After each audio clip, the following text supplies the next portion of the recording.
Thank you, President Trumka. Good morning, brothers and sisters. It's a pleasure to be here with you today. Most of you know us as the organization that goes out and talks to thousands of working people each week. We change minds and help win elections. What you may not know is how we can help unions grow.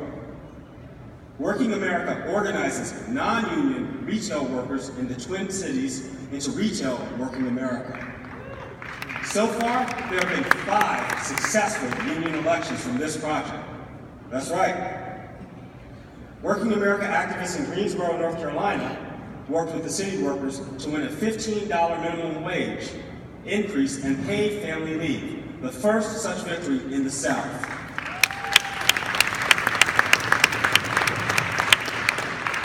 The city workers then went on to form a union.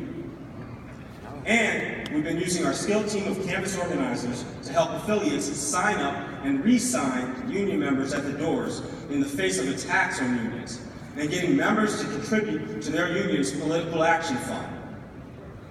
Working America did that last month right here in St. Louis. We build support for the union at the doors of union members and go on to general public doors to talk about infrastructure investment and good jobs.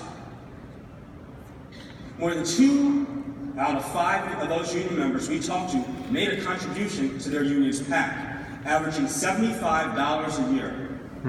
More than 90% of the members of the public we talked to became members of Working America, signing our online petition. 75% of them opted in to our online communication program. That way we can continue to communicate with them and influence their perspective. One of the people we talked to is here with me today. I'd like to introduce Joanne Alexander from right here in St. Louis. Joanne? Thank you, Matt. Good morning, everyone. My name is Joanne Alexander, and I'm proud to say I'm one of the newest members of Working America. Just a few weeks ago, a friendly canvasser in a red t-shirt knocked on my door. His name is Jared. We talked about what's happening in Missouri, we talked about the direction our country is going, and we talked about how concerned I am about good jobs disappearing, especially for the next generation. And Jared told me how the governor and our conservative lawmakers are trying to strip working families about the right to have a say in their own jobs. That really concerns me. Before I retired, I worked to help people rebuild their lives from disasters, but I didn't have a union. At my job, I was on the front lines, helping people rebuild their lives. The work was rewarding, but I didn't feel safe to speak up when I encountered discrimination because I was a woman.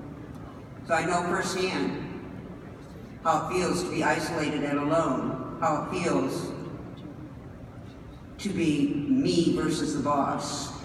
That's why when Jared came to my door, I was very excited to sign up with Working America. It's through sticking together, union and non-union, that we can all have a right and power to fight and win. Although I've just signed up, I'm looking forward to adding my name to the 3 million other Working America members and the 12 million AFL-CIO members. When we fight together, we can win a voice at work. Thank you.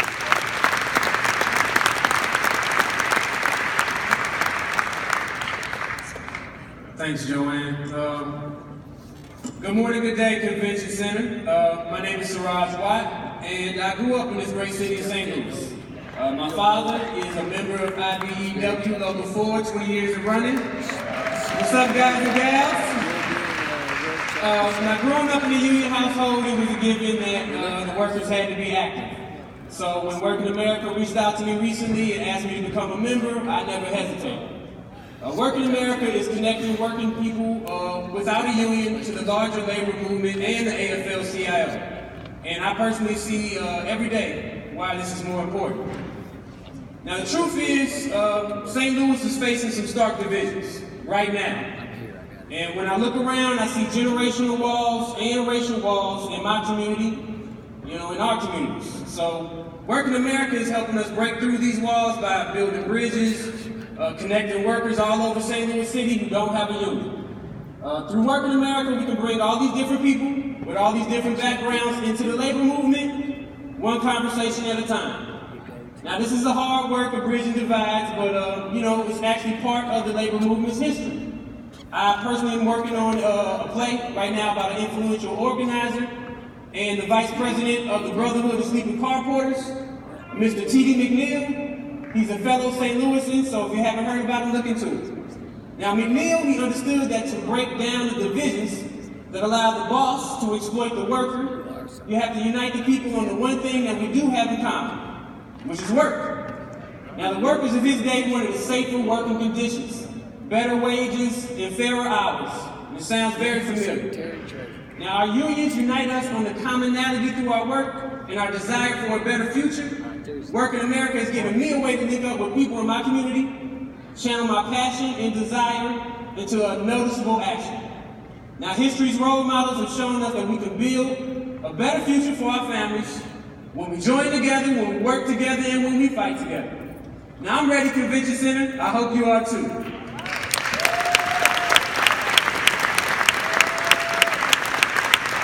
Thank you, Siraj. Missouri proves we can build political action funds and strengthen unions for the political fights ahead while engaging members of the public in our issues through membership, action, and online communication. Working America can work with all of you to combine politics and organizing. By working together, we can have the strongest year of outreach ever. Thank you, Siraj. Thank you, Joanne.